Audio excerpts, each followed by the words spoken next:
Welcome to the podcast, Whiskey and a Map. Stories of adventure and expeditions as told by those who live them. I'm your host, Michael Reinhardt. It has been said that many adventures and expeditions start simply with a map and a glass of whiskey.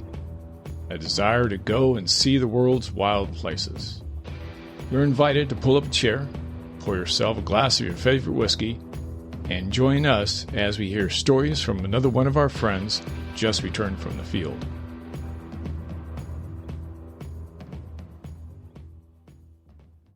Welcome and come on in. We're going to be joined by a friend of mine, Jim Davidson.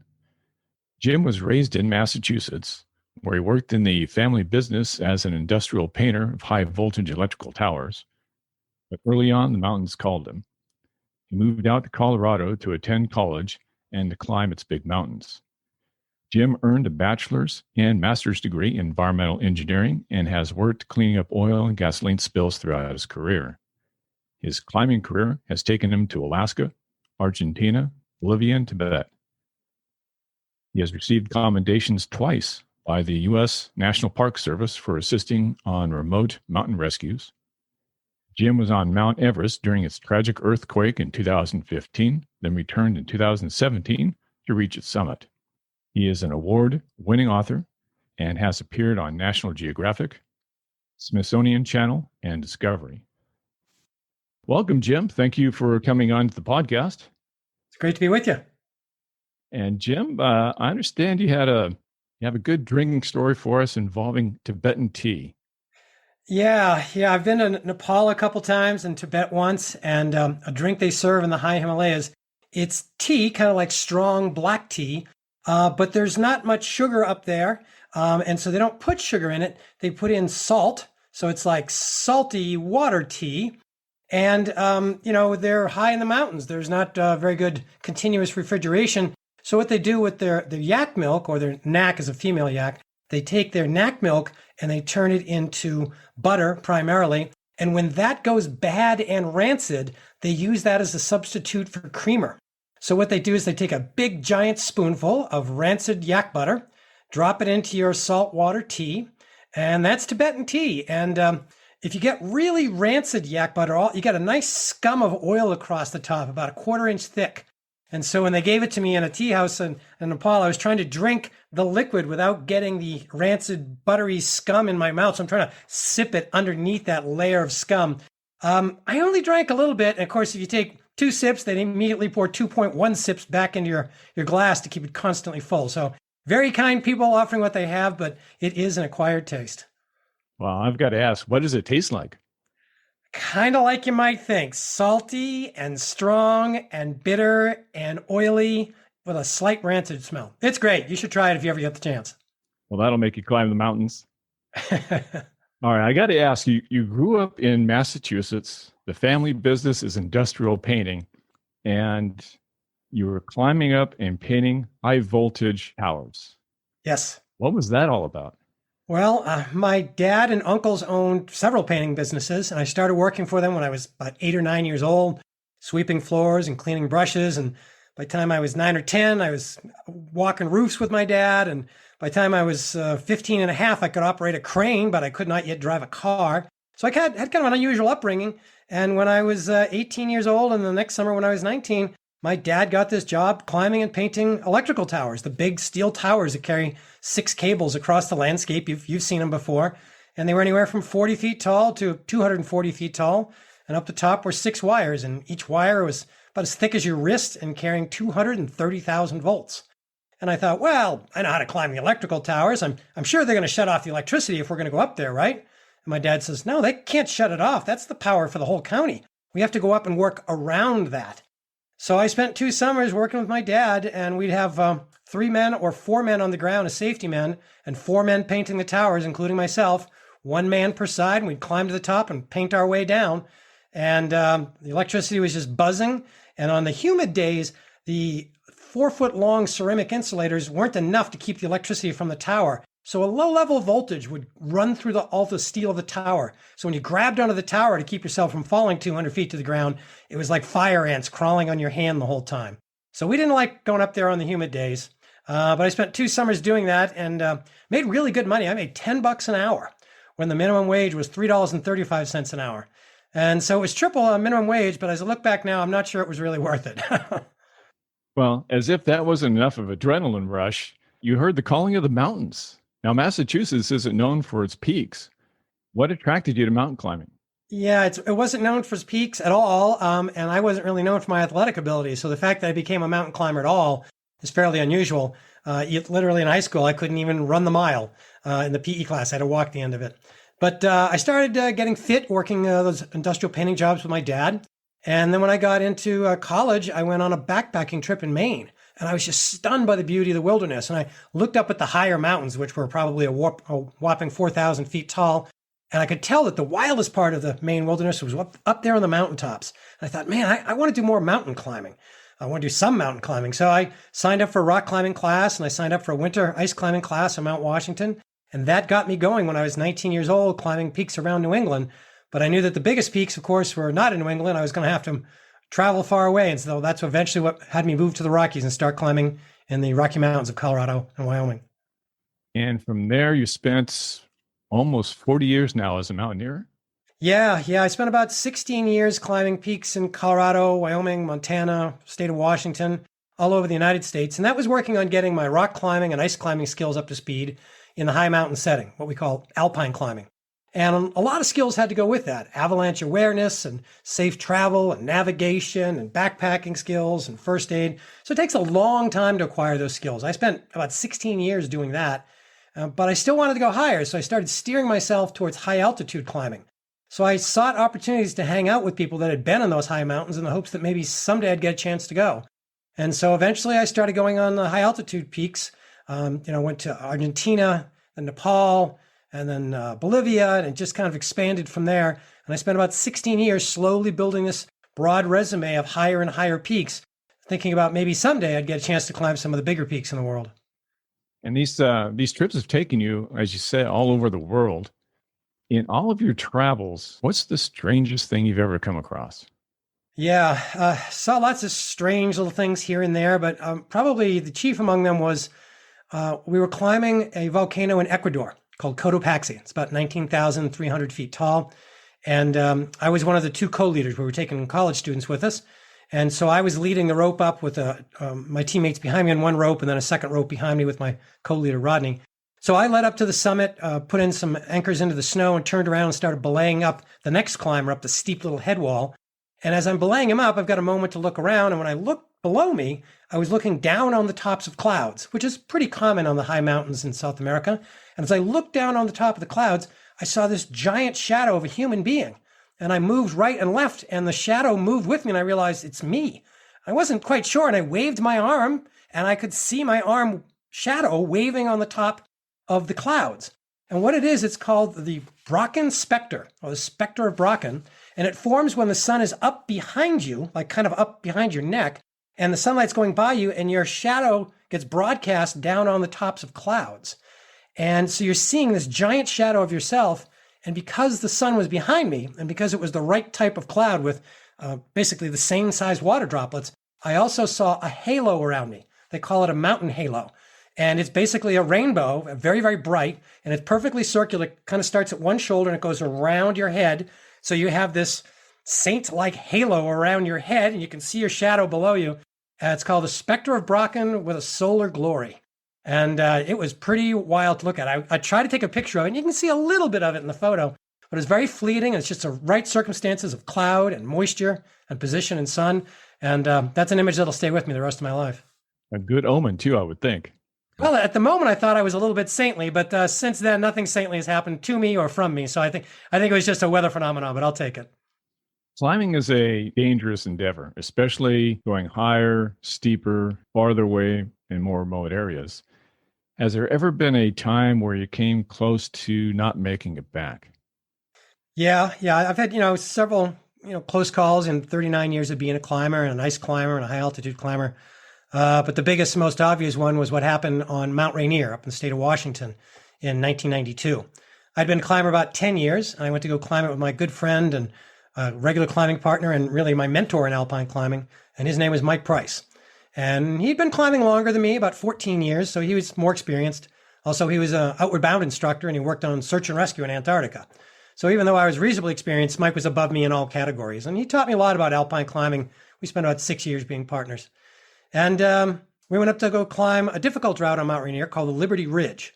And it's on the north side of the mountain. It's not climbed very often because it's pretty steep and requires rock climbing skills and ice and a lot of glacial travel. And it's a pretty dangerous route.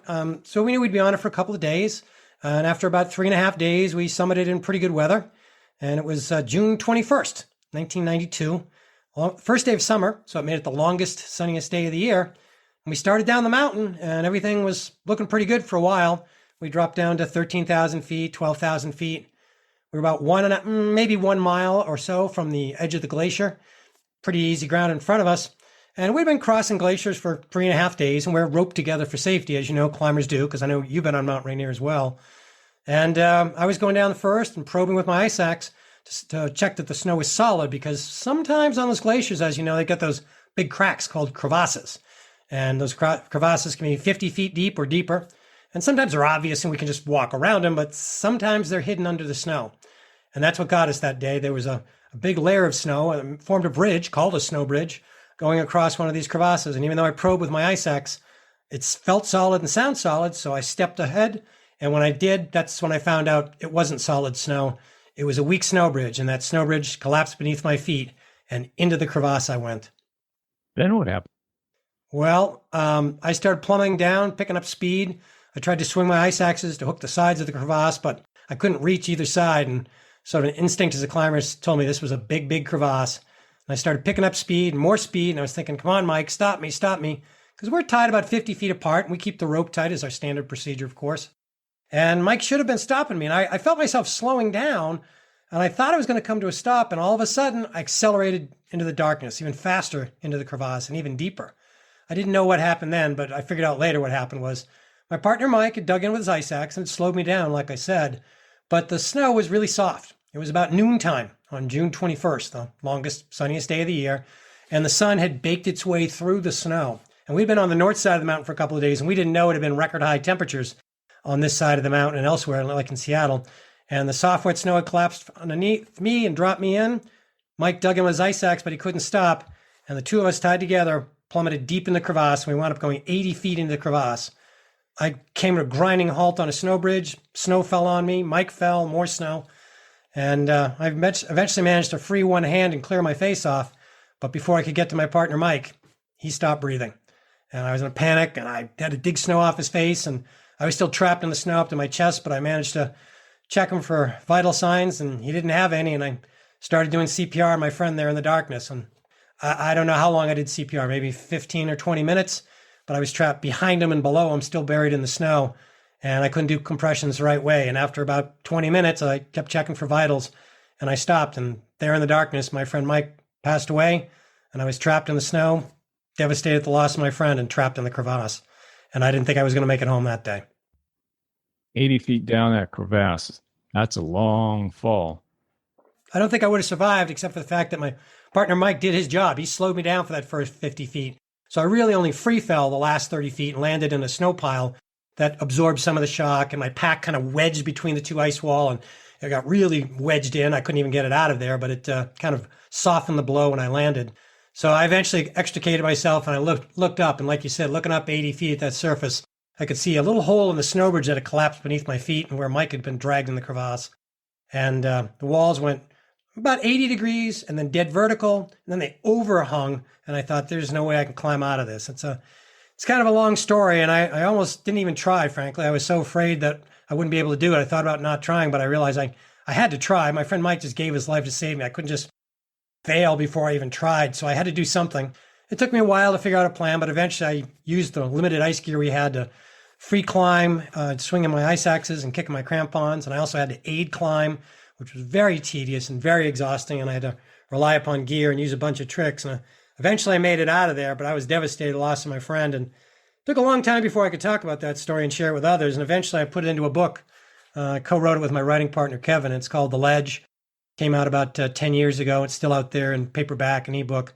And I share the story about how I climbed out of there and how I slowly tried to recover from that incident and try and carry forward the honor and the lessons that Mike had taught me over the years of being my partner. There's a point down there on the ledge. Your partner's dead. It's devastating. He's your mentor.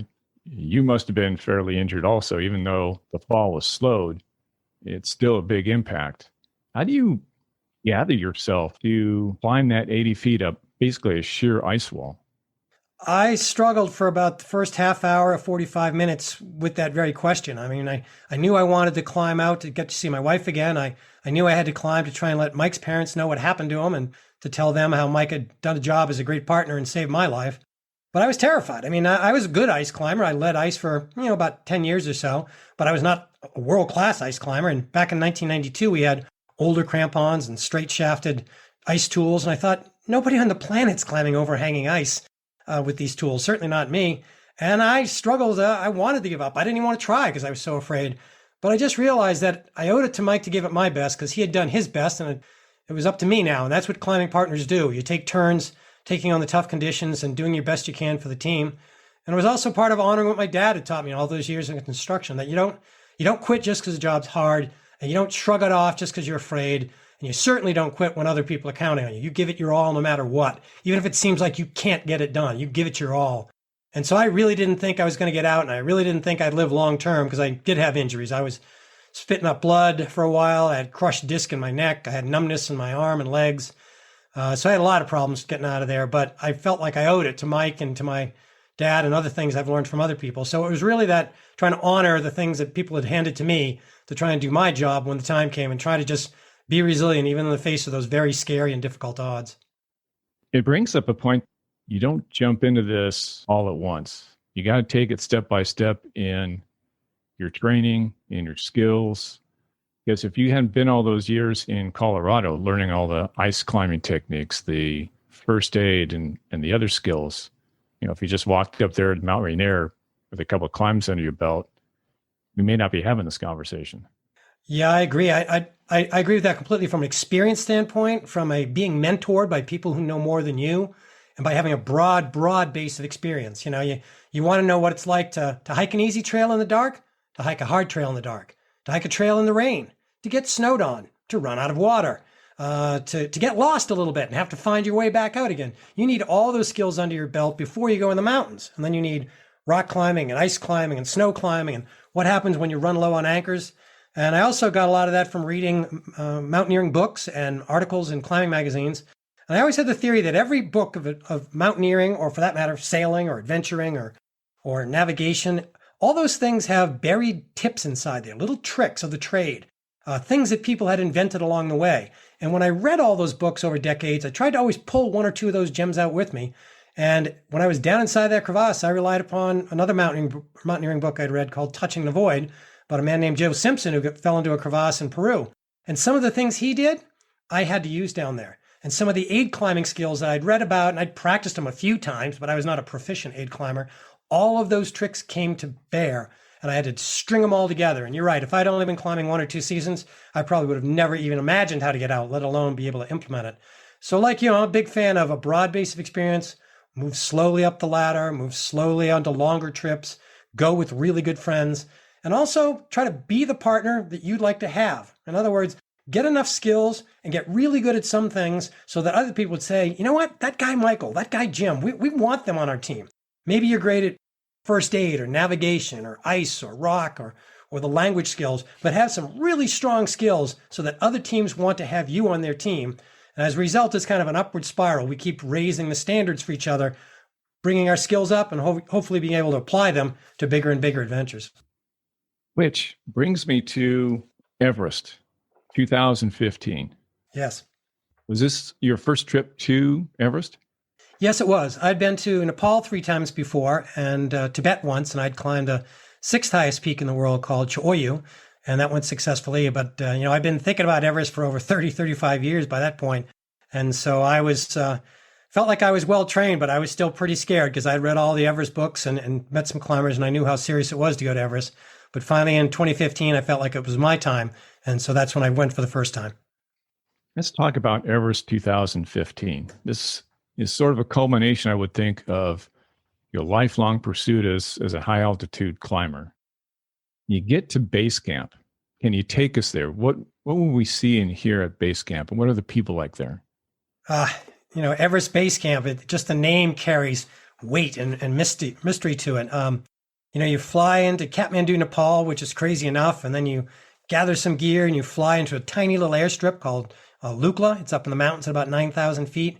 And then we trek very slowly up the Khumbu Valley, and you're seeing all these Buddhist temples, and you hear chanting sometimes at the temples, and you meet monks, and you meet Sherpa high altitude guides, and you see yaks going by carrying sacks of wheat flour and trading with Tibetan traders just over the border, which is about 15 miles north. And after all that, weeks of practice, you finally arrive at Everest Base Camp. It's 17,500 feet. And you can see the lower part of the Khumbu Glacier, where the glacier kind of slows down and melts in the valley. But that glacier goes up and curves around the corner and becomes the Khumbu Icefall, where the glacier loses about 2,000 vertical feet in about a mile and a quarter. And the ice of the glacier is all broken up into thousands of ice blocks and thousands of crevasses. And you're surrounded by a dozen peaks, anywhere from 19,000 feet up to Everest itself at 29,000. And just being there, just standing in its presence, it's majestic, it's awesome, but it's also very weighty when you think, I feel short of breath and scared and exhausted, and I'm only at base camp, and we have almost 12,000 vertical feet to go. What are the people like that are there at the camp? Well, of course, there's the Nepali people, and most of the Nepali people are of the Sherpa ethnic origin. You'll hear the word Sherpa used for job description sometimes, but it's an ethnic group as well. And it's Tibetan. It means people from the East. And they've lived up there for at least 600 years. And there are other ethnic groups up there as well, Rai people and ethnic groups from other valleys next to the Khumbu Valley of Everest. So it's a diversity in the Nepali people. And then among the visitors like myself, usually there's people from dozens and dozens of countries, Asia, South America, North America, Europe. And so there's just this big amalgam, this big slurring stew of cultures and languages and foods. And you get to meet people from all over the world. And inevitably, you wind up bumping into somebody you know from prior expeditions. Someone will yell out your name and you look up and it's the guy you met in Bolivia 6 years ago, or the guy you met on Denali 3 years ago, and you give a big embrace. And you literally run into friends from all over the world, because it's, once you've got a couple of years of high altitude climbing experience, we're all kind of moving on the same circuit, and you will bump into some people. So it kind of feels like as foreign as anything can be from your hometown, but also it feels a little bit like where you belong, because you run into the friends and you're all there for the same reason, to pay respects to the mountains and try and climb them if you can. Who was on your climbing team? I went with a group called IMG, International Mountain Guides, out of Seattle. They're kind of the commercial operator.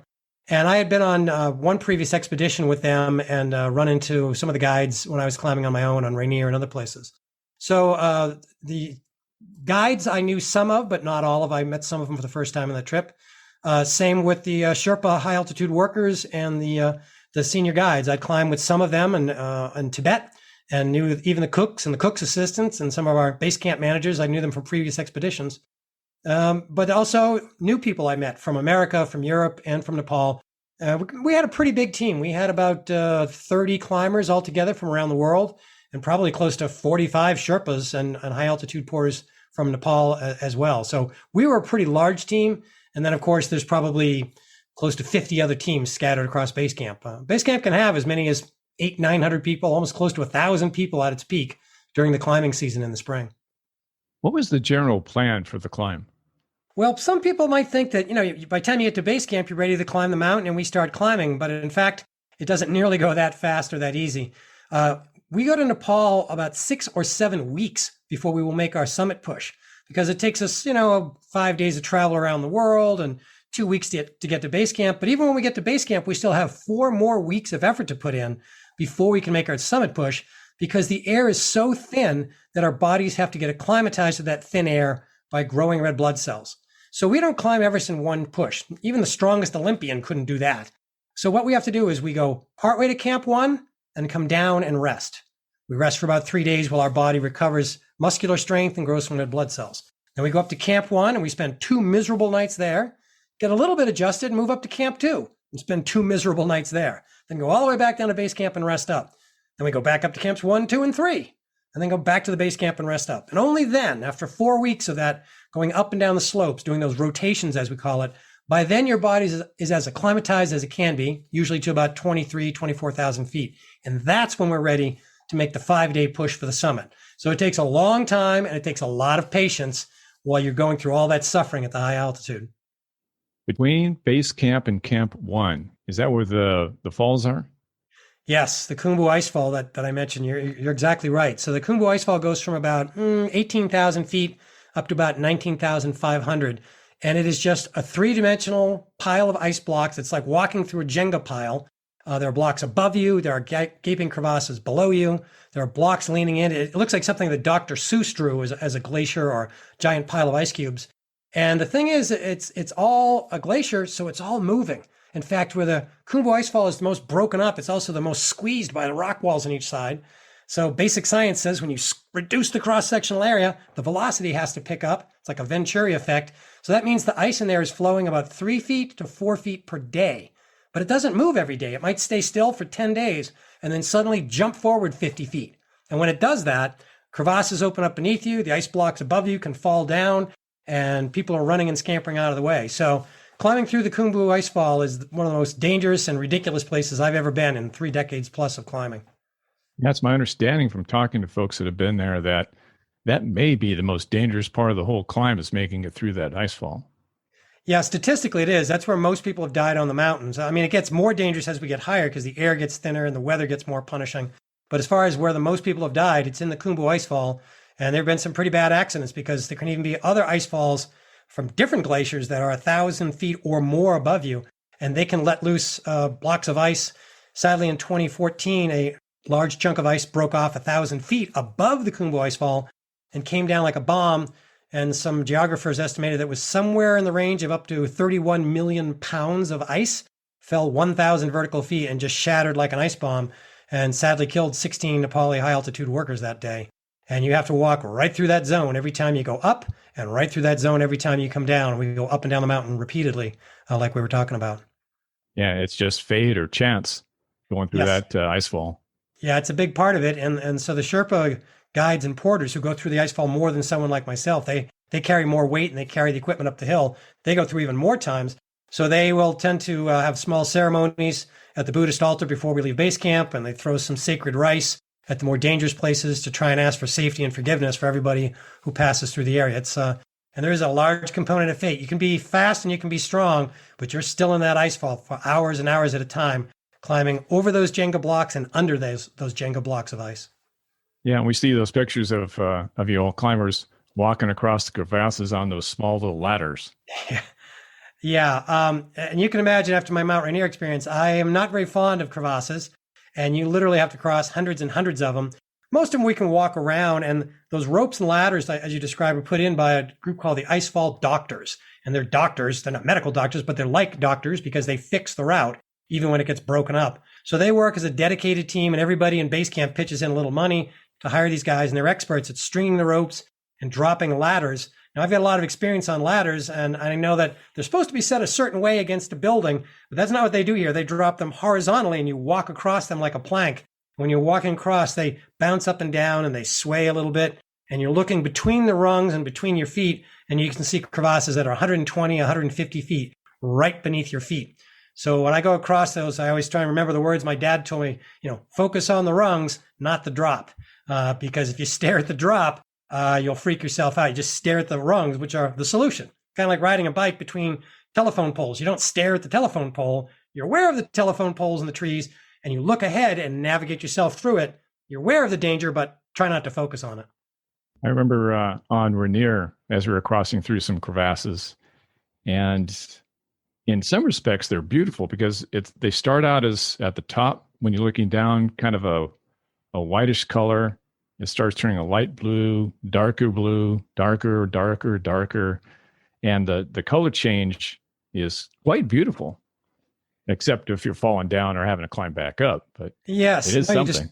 You describe it well. It has its own artistic beauty, and it's deep, deep shades of blue. And the reason that it's all blue down there is because when the sunlight goes through the glacial ice, the ice itself filters out the yellows, the greens, the reds, and oranges. So the only light that gets through is blue. So the deeper you go, the bluer it gets, until you look down and they appear pitch dark at the bottom. And I know that gives you kind of a sinking feeling to your stomach when you look into one of them.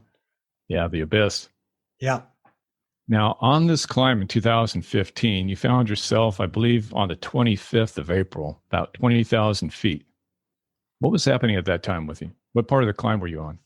Well, it was the day that finally, after all these training runs and practice rotations, we were finally going to start climbing Mount Everest. After, 33 years of being a climber, I'm finally climbing Mount Everest. So we left base camp 2 o'clock in the morning, 3 o'clock in the morning, and we climb at night, hopefully when it's most cold and the glacier's not moving as much and the avalanches are reduced. So we climb through the most dangerous part of the Khumbu Icefall at night. And we got to Camp 1 at about 19,700 feet after about 6 hours of climbing. It's a decent speed for the first trip through the icefall. We got to Camp 1 and we crawled into our tents and we're resting in our sleeping bags because we'd been up basically all night since about 1 o'clock in the morning, including getting ready and breakfast. And my tent mate Bart and I were laying in the tent, kind of half asleep, napping. And it was my first day out of base camp, finally climbing Mount Everest. But it became a really momentous day because that's the day that a giant earthquake slammed into the Himalayas. It was the biggest earthquake to hit Nepal in 81 years at 7.8 magnitude. And suddenly we were woken out of our naps to hear an avalanche noise near our tent coming down one of these big vertical walls above us at Camp 1. And the walls there are 4,000 feet tall vertically, up to 6,000 feet tall on the other side. And we heard the avalanche, but we're half asleep, and we really weren't scared because on Everest, you hear them every day. But they're usually miles away and go in another valley and going in a different direction. Most of the time, it poses no risk to you at all. So I kind of listen, and Bart's half awake. He goes, "Avalanche?" I go, "Yeah, I think so." But it kept getting louder and louder and sounded like it was coming closer. I go, "Boy, that sounds close." And we both sat up, and then all of a sudden, a second avalanche started on the other wall a couple hundred yards from our tent. And this one was even louder, coming down even a bigger wall, probably even faster. And I thought to myself, I'm a geologist. I'm thinking 2 avalanches at the same time on different exposures, different aspects of slope. How can that be? And all of a sudden, our tent shot up into the air about 8 inches, hovered, and dropped back down. And then went back up into the air again and down. And that was the whole glacier was lifting beneath our tent. 1,000-foot thick of ice, 3 miles long, a mile wide, and this block of ice was just rippling as waves of the earthquake rippled through the glacier beneath us. And that's when we knew it was a big earthquake. Power to lift up that 1,000-foot glacier. Just immense. Yeah, I mean, I can't even imagine how many tons it must weigh, millions of tons. And the waves were just rippling through it. So like being in the tent was like being in a small little life raft on the ocean when ocean swells go beneath the life raft and just lift the life raft, or in this case, our tent, up into the air and down. We just kept going up and down. And it was tossing us around so much we couldn't even stand up on our knees. We were getting knocked down to the ground as trying to get onto our knees to open the tent. And I yelled to Bart, I said, get out of the tent, because we don't want to be in the tent when the avalanches approach, because I've had avalanche training.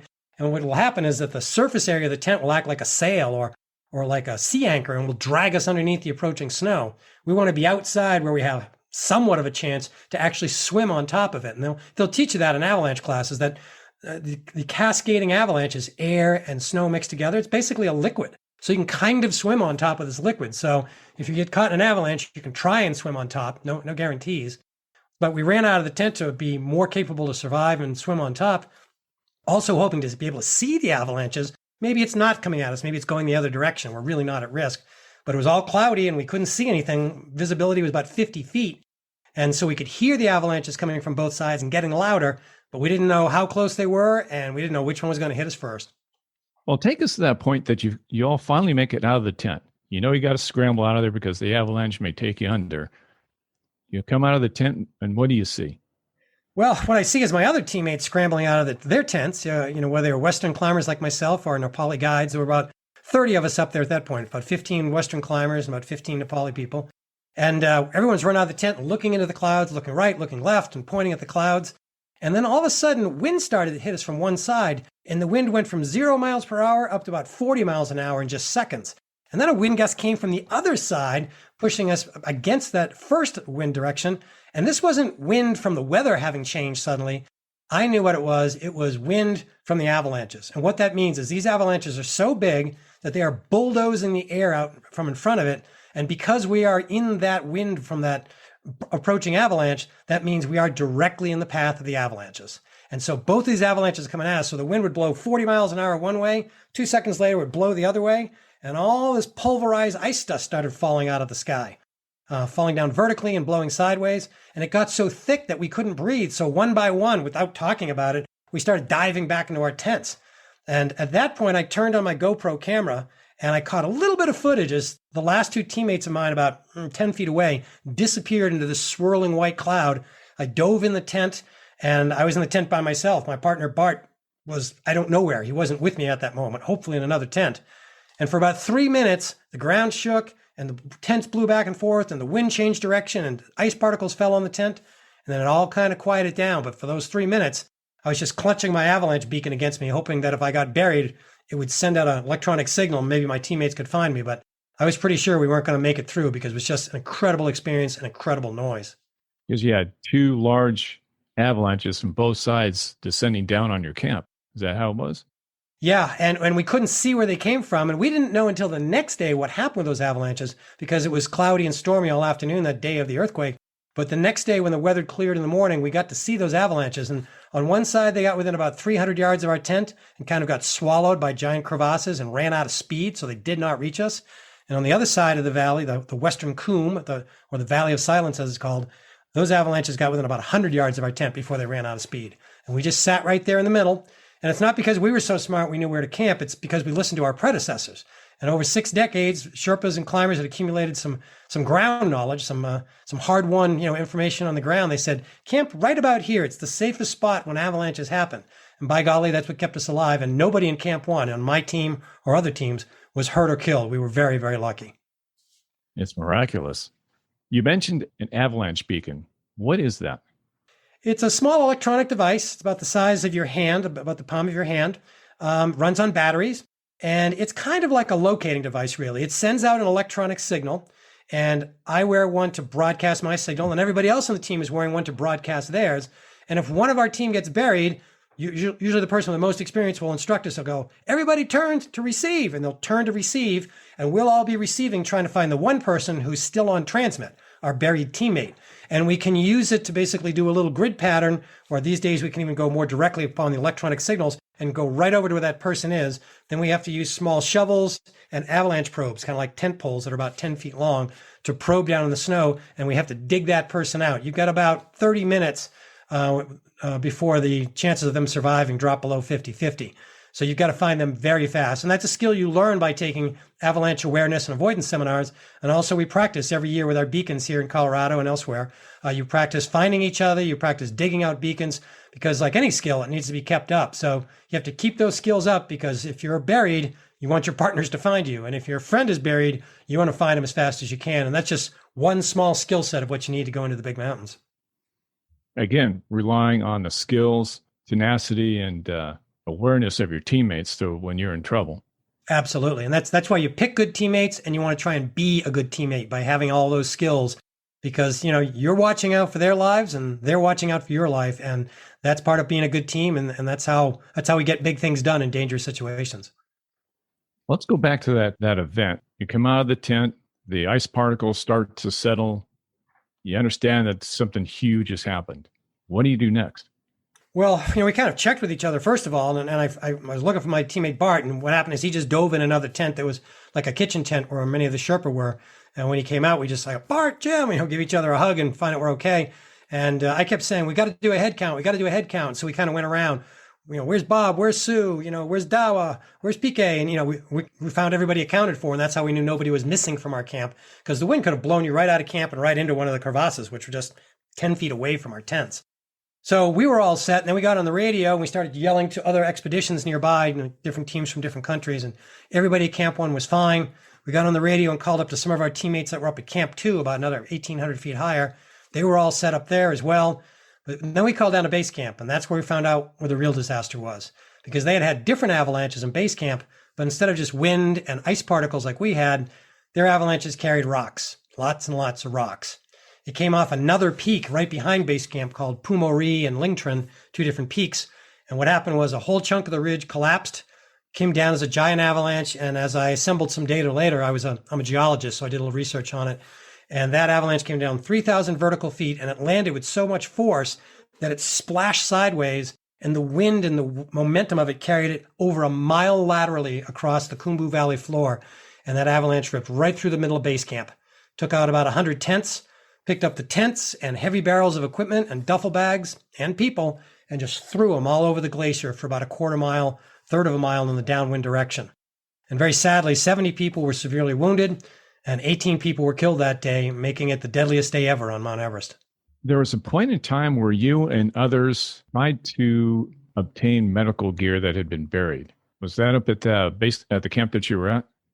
No, you're correct about that incident. That was about 2 days later when we finally made it down to base camp. We were trapped at Camp 1 for a full day. We knew that the route below us was probably wrecked.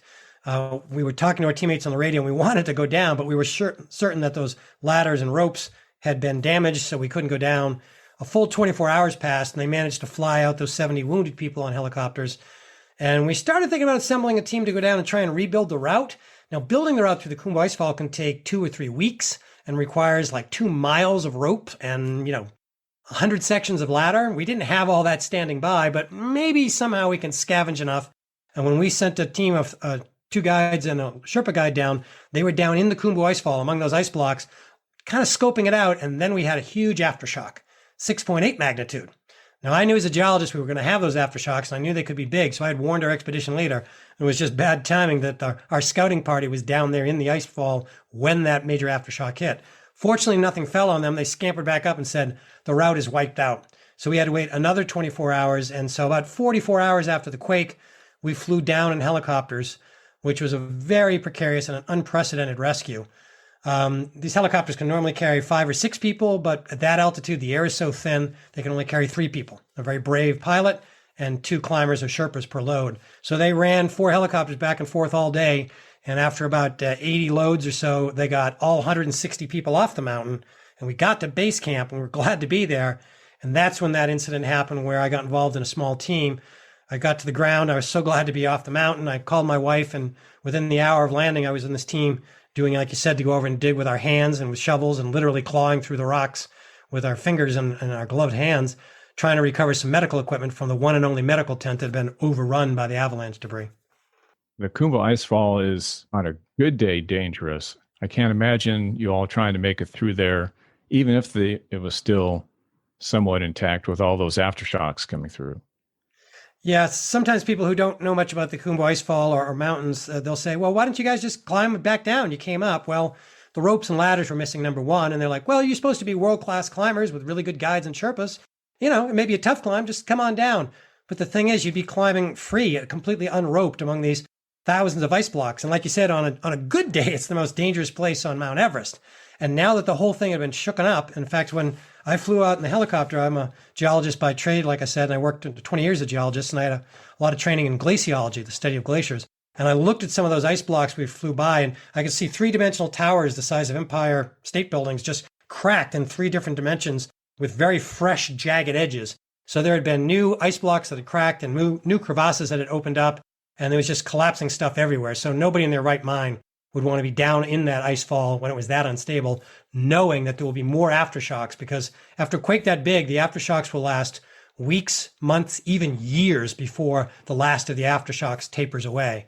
And in fact, over the next few weeks, there were a large number of greater than 6.0 and even greater than 7.0 magnitude aftershocks. So flying us down seemed the only viable solution, but suddenly we found ourselves at base camp where this mass casualty incident happened. So we tried to recover some equipment from the overrun field hospital, and keeping one eye up on the Khumbu Icefall and the surrounding slopes, worried about more avalanches and aftershocks. I also got involved in a small team that was recovering some of the bodies and flying them back out to their families around the world. So it was a very somber time, very sobering time for the people in Nepal, because it was a tragedy in base camp, but of course it was a bigger tragedy for Nepal. Almost 8,900 people lost their lives, and tens of thousands of homes and tens of thousands of classrooms got wrecked. It was terrible for Nepal, and even the neighboring countries had disasters going on. So it was being like smack dab in the middle of a big disaster. How did you finally make it out of base camp? Well, we all had the urge to flee for sure. We knew that the climb was over, and the climb, frankly, at that point wasn't important at all. I mean, the climbing is a recreational pursuit. It's a passion pursuit, but it wasn't important in the face of lives lost and homes wrecked. So we helped around base camp a little bit, and we realized that our team, nobody got hurt. We still had food and fuel and muscle and frankly, time, because we were still supposed to be on the mountain for another 4 or 5 weeks. So we descended very slowly and went to a village where a lot of our Sherpas were from, and we tried to help out there. We started helping disassemble partially collapsed homes, saving the slate roof pieces and saving the big log beams that are very difficult to come by in the high altitude valleys. And just passing the hat and collecting some money. And some of my teammates helped clean up a monastery that was partially collapsed in Port Say as well. And we didn't know how we were going to get out. We thought we might have to walk all the way back to Jiri, which is kind of like the old school approach to Mount Everest back in the 1950s. People walked in from Jiri and even lower. And I had once walked out that way with my wife in 1992. So it suddenly seemed like with technology gone and planes and helicopters not certain, that we might have to do it the old-fashioned way and load things on yaks and march out 100, 120 miles. But as it turns out, eventually they started getting some flights going out of the mountains and out of Kathmandu. So after about 10, 12 days, we managed to fly out of the Khumbu Valley, landed in Kathmandu, but we were back smack dab in another disaster zone. I mean, there were buildings in the streets. There were thousands of people camped on the Royal Golf Course right next to the airport. There were dozens of planes from dozens of countries flying in sacks of rice and medical supplies.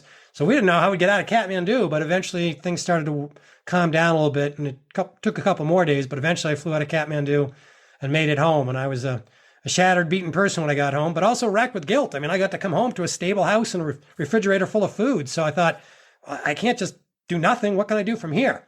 But I realized I was home early, so I started speaking to the media and speaking at public events to raise money for Nepal. And I actually work as a professional speaker. I tell adventure stories and lessons about resilience and teamwork and leadership. I do that for corporations and associations. So I applied the skills I had to tell the story of the quake. And so I did all kinds of presentations and media things, always raising money. And we raised a lot of money to help Nepal rebuild. And so that kind of kept me busy back here for a while after I returned to the States. Now, I want to ask you about that and lessons learned. But before we go there, 2 years later, you went back to the mountain? Yes, but it was not a decision I made lightly. I mean, I'd been pretty shook up, and I understood as a geologist that, the earth shakes and the mountains form due to earthquakes, but having been in one, I wasn't too keen to be in one again. And my wife didn't want me going back either. But I also knew that part of what I was doing when I was doing those fundraisers was I was encouraging the listeners. I said, hey, Nepal's a beautiful country and tourism is one of their most important industries. So once Nepal settles down and rebuilds a little bit, they're really going to need tourists and climbers and trekkers to come back, to spend your dollars and spend your euros so that Nepali people don't think they're forgotten and they really need to get back to work. So when things calm down in Nepal, go back there, revisit the place and help Nepal out. And after I said that many, many times in interviews and lectures, I began to think to myself, maybe I should be walking my talk as well. And so I started thinking about going back. And when I looked into it, I found out that instead of having less avalanche risk, earthquake risk, there was actually more now because of the way the plates tore. I studied a bunch of seismology reports, and as I describe in my book, The Next Everest, I found out that there was going to be a higher likelihood of even bigger earthquakes. And I thought, oh no, I don't want to go back and put myself through that again. But I also know as a scientist that it's not likely to happen on a 1-year anniversary. It could be 1 year or 101 years. We don't know when it will happen. So I thought long and careful about it. But after thinking carefully, I decided in 2016 I would go back. I still wanted to try and climb Everest. I wanted to support my Sherpa friends in the country of Nepal, which is a special place in my heart. So in 2016, at the age of 53, going into 54, I trained all over again and went back to Mount Everest. And this time, made it to the top? Yep, it had more challenges, nothing nearly as big as the earthquake, of course, mostly the high altitude and illness, the typical things that happen up there. And it was a very slow process because we had to climb up and down the mountain over and over again. I was 54 and I was in the best shape of my life. And even though I was in the best shape of my life, I lost about 22 pounds while I was climbing Mount Everest. And that might sound good from a weight loss standpoint. But when I got home, I found out that only 2 pounds of that was fat and 20 pounds of it was muscle. So I lost 20 pounds of muscle in about 7 weeks. It probably took me 20 years to put that muscle on at that age. So climbing Mount Everest is brutal. Even though it helps now with our modern gear and warmer clothes and the help of the high altitude porters, it is still a brutal, brutal thing for your body. And after about 60 days or so, I managed to reach the summit of Mount Everest. I think it was 56 days when I summited, actually. But after about 56 days, I managed to summit on May 22nd with the same Sherpa I'd been with in 2015, PK Sherpa from Port Say. And we got lucky and got a good weather day. And it was just magical to be there, but also very, very humbling to finally make the top after all those years. Well, take us to that moment. You finally reached the top. Yeah, at that point, I'd been a climber for 35 years. I'd read about Everest even before I was a climber. And I put in all this effort and done all these other peaks. And the closer we got to the summit, I was still worried about everything. I was worried about altitude sickness. I was worried about running out of oxygen. I was worried that I was going to go too slow. And that's why you need to know the mountains really well and yourself really well. Because I had been at high altitude a bunch. And so I kept doing sort of these self checks. And I was almost like suspicious that something was still going to go wrong. It was going to pull us off track. And it wasn't until we went over the south summit at about 28,300 feet at about 2:30 in the morning. And I looked ahead and there were stars overhead. And there's two ridges to the right and left. On one side, it's an 8,000 foot drop back down towards where we came from. And on the other side, it's an 11,000 foot drop back down to the east face of Mount Everest. And you're walking this little narrow ridge about 3 or 4 feet wide. Sometimes it's 8 feet wide. Sometimes it's 2 feet wide. And you're walking this narrow ridge, and it's called the Cornish Traverse, with big, like, whipped cream cones of ice cream snow hanging off both sides of the ridge. And I looked across that and I realized that I had about a quarter mile to go and about 150 vertical feet, and I was going to summit. I thought, I can't believe it. After all these years, in about another hour, I'm probably going to summit Mount Everest. When we got down to that last 50 vertical feet, that last 200 feet, one of my friends, Kareem, said to me, "Go slow, brother, go slow." And he was right. I wanted to soak it in. So I just went literally as slow as my legs could turn over. And at that point, I was so breathless, I probably couldn't have gone faster even if I wanted to. And I just walked as slow as I could those last dozen steps to the summit. And by that point, the sun was coming up over the eastern plains of Tibet. Stars were starting to fade. And after 35 years of climbing, at about 4:19 in the morning, got to stand just one step below the summit of Mount Everest. And I didn't take that last step. I literally was one step away when PK and I stopped, because the Sherpa people believe that the mountains are gods, many things are gods. And when you stand on the summit, you're putting your dirty feet on the god's head, and that's disrespectful. So even after all that traveling, I stopped one step short, and I figured that was close enough. I didn't have to put my foot up there. Just being lucky enough to get there was enough. And so I was very, very grateful and very, very humbled to get that far. And respect for the mountain. Yeah, thanks. We have to pay respect to the mountain. We were fortunate to be there and be hosted by the Nepali people. So there was no great celebration. There's no sense of conquering a mountain, because nobody can conquer a mountain. I just felt like a tiny, tiny flea on the back of an elephant. I was just glad to be there. And I had to realize after that long journey, all the people that had helped me and taught me so much, that I was able to glue it all together on a good weather night and actually get there. And as you're soaking it in, what was going through your mind? Well, I thought about my old partner, Mike, who died on Mount Rainier, and my dad, who had passed away, and how getting that far was kind of like I was like the lucky member of the team that got to reach that dream and apply all the lessons they had taught me. Because I think that, me standing on top of the mountain wasn't going to change my life. I'd be married to the same lady and have the same job and have the same friends. So standing on top of a mountain is not going to change my life. But picking that big goal and turning myself hopefully into a good team member and as somebody being capable of that, I had to learn so much and become better at athletics and nutrition and teamwork and navigation. And all those difficulties that I overcame taught me to be more resilient. And I think that helped me be a better climber and hopefully a better team member. And I think I brought those lessons back to my community and family a little bit. And I think that's the big thing. When you pick a big goal like that, it turns you into someone capable of reaching that goal. You have to do more. You have to become more. And that's why I was so grateful that I, after this long journey, was able to glue it together and get close to that finish line of being one step short of the summit. But really, it was about all the things I learned along the way, not but just putting my foot atop a snow pile. And so I was really reflecting on what a long journey had been and all the things I had to endure and all the people that helped me get that far. All the things that you learned along the way. You've mentioned two highly significant events, the fall into the crevasse, being there when the earthquake hit, the devastation that you saw, the death that you saw. Along the way, what has this journey taught you?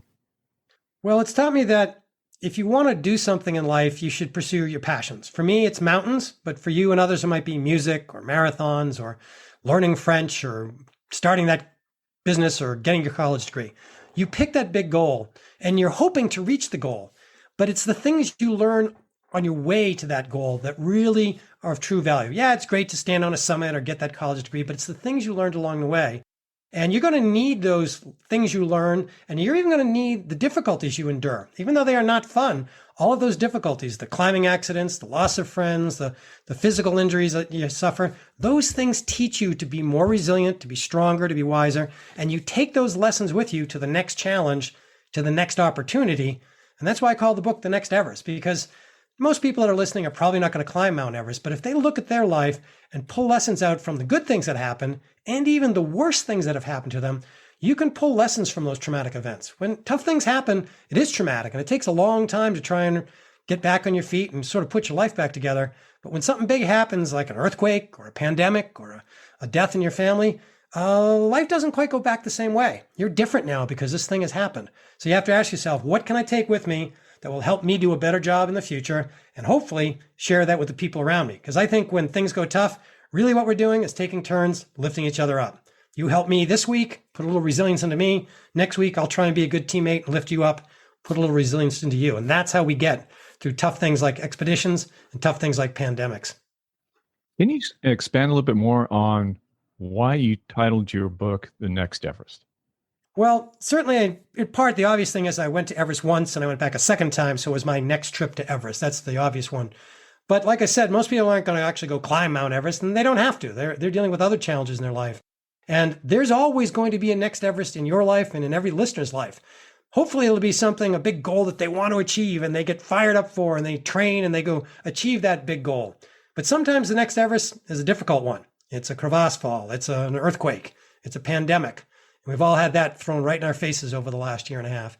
And so whether you're setting out to reach a goal or just kind of chugging through life, there's always a next Everest ahead.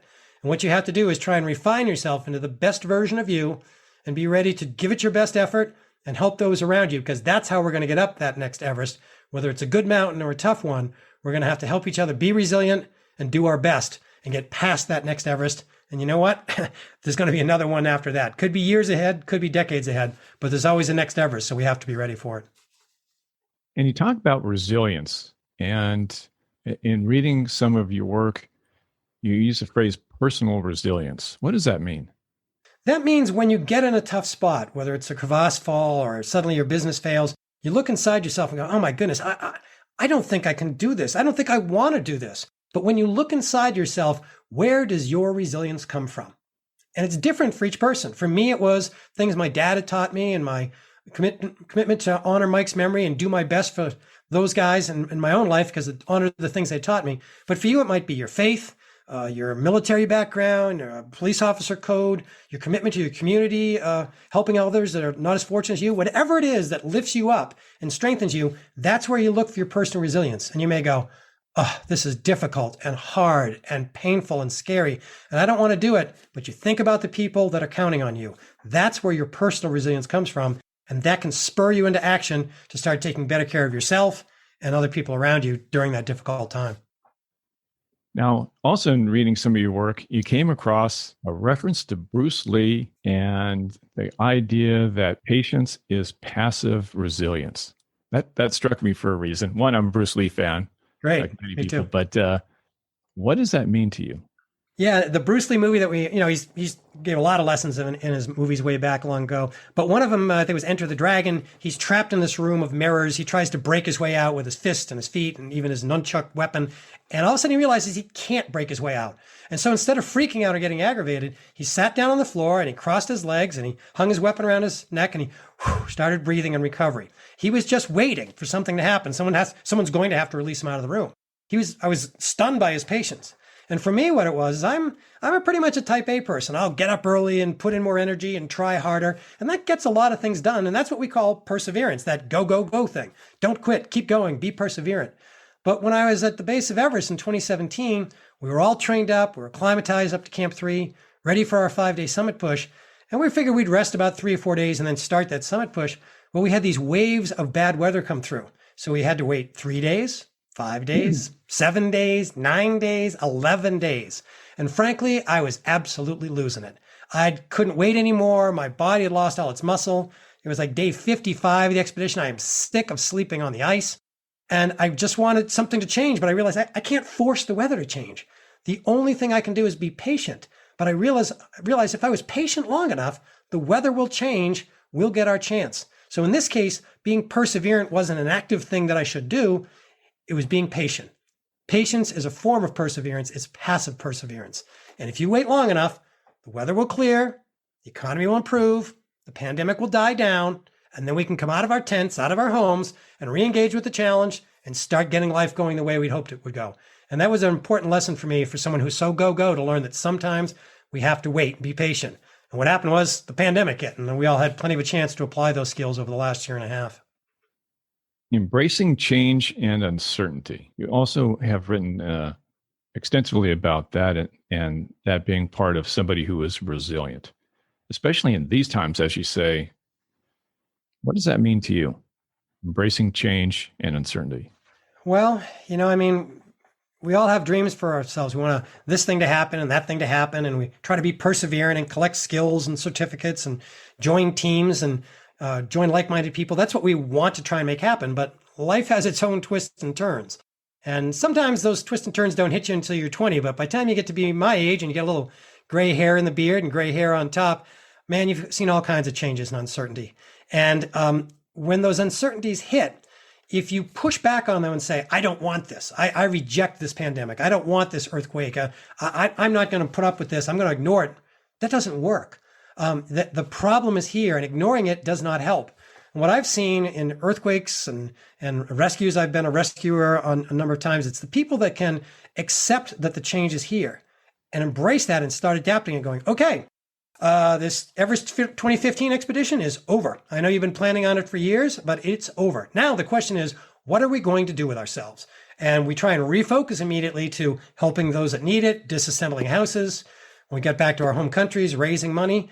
That's embracing the situation and trying to adapt as fast as you can. And there's energy in that. That will make you more resilient. Instead of feeling sad that the expedition's over or depressed for all the people that lost their lives, it's like, okay, we can't bring those people back and we can't stop the earthquakes from happening, but what we can do is raise money and help rebuild Nepal and get medical supplies in here. And that action injects you with energy, and it becomes an upward spiral of resilience that I pass to you, you pass to me, and we pass on to somebody else.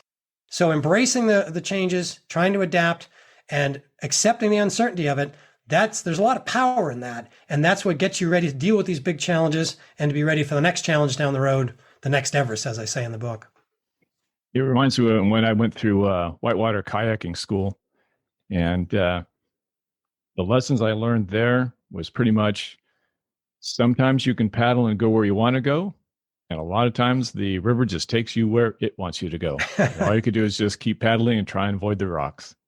Right, and if you do that successfully time after time, you have a safe and fun run, I assume, right? Most of the time, yes. Yeah, that's a great way to put it as well. Excellent. Now, for people who want to read your books and follow you, you also have a blog.